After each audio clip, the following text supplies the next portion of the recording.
So before we get on to the next part of our code, something I've been forgetting to tell you guys, which I'm going to make sure to tell you guys at the end of the rest of these videos, is remember to save your work. So here at the top right over here, click on the Save button, and if it's saved the right way, then it should look gray like the rest of this top. So you don't want to lose any work, because that's sad when you put so much work and time into making something cool and then forget to save it. So it's easy to forget. I'll keep reminding you, click the Save button.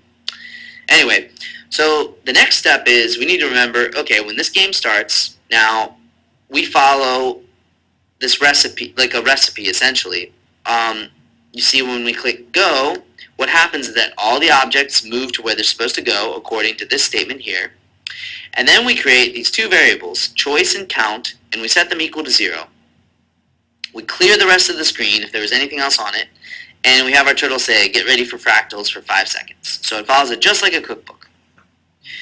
So the next step we want to think about is, okay, well, we know that the turtle is going to jump around between these three balls, and it's going to jump a certain amount of times according to count. So at the beginning, count is 0 because the turtle hasn't jumped at all yet, but the first step we could say is, well, let's keep track of count and make sure the turtle only jumps a certain amount of times. So to do that, we're going to come over here to our events button, and we're going to drag another one of these on start pieces out here. And now we're going to go to flow.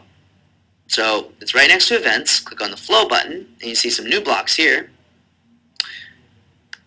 So over here we have this, say get ready for fractals, which lasts for 5 seconds. So we don't want it to start doing this jumping or anything like that until this all finishes. So the first block we're going to drag over here is a wait block, and we're going to have it wait 6 seconds. So that means it's all done doing this stuff over here.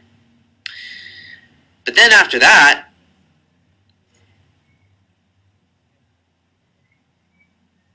we're going to repeat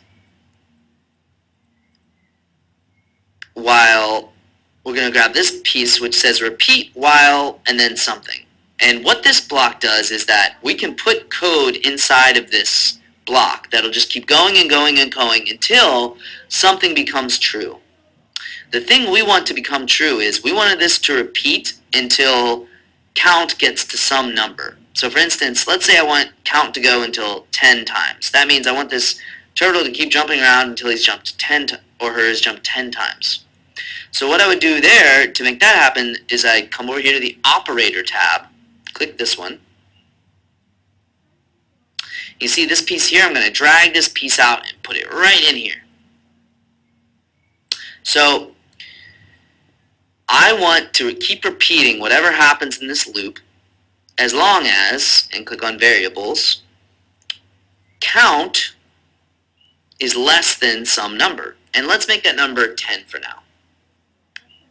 So this says repeat while count is less than 10.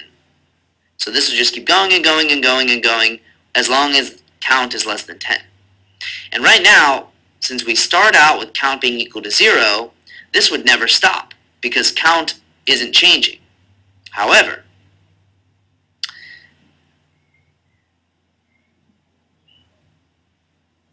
if we come over here, there's another block in our variables tab called change something by 1. So up here, we're going to drag that piece of code inside our repeat block, and we want this to be true for count. So every time we go through this cycle, we want count to increase by 1. And we can show this by clicking on the box right next to our count variable. See that X now? And look over here, you see the current value of count is 0. Now we're going to click one more box just so we can see this happen a little slower.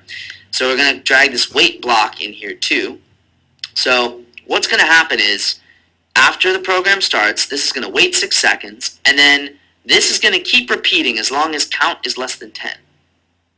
However, count's going to increase by 1 every single time, and so watch what happens. We click go. So nothing happens at first because we're waiting. But then look at the value of count. 1, 2, 3, 4. It keeps going up because every single time it goes through this loop, it increases by 1 and then stops when it gets to 10.